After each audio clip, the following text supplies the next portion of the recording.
दिशा सालियन मृत्यू प्रकरणात आता ड्रग्ज कनेक्शन सुद्धा आहे असा आरोप संजय निरुपम यांनी केलेला आहे।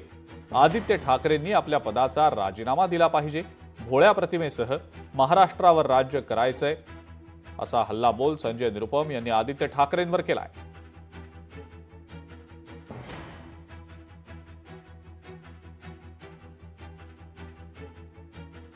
एफआयआर मध्ये मुख्य आरोपी म्हणजे आदित्य ठाकरे, सूरज पंचोली, दीनू मौर्या आणि इतर आहेत। याच्यामध्ये ड्रग्सचा रॅकेट आहे।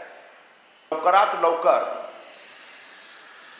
चौकशी सुरू झाल्यानंतर, एफआयआर रजिस्टर झाल्यानंतर आदित्य ठाकरेची अटक पण होऊ शकतो आणि आदित्य ठाकरेचं नवीन नाव म्हणजे लवकरात लवकर हत्यादित्य ठाकरे होईल आणि आता असा सिद्ध होईल त्या मुलीच्या हत्यामध्ये यांचा सहभाग होता। लोकशाही मराठी ऐका, पहा, जागरूक रहा।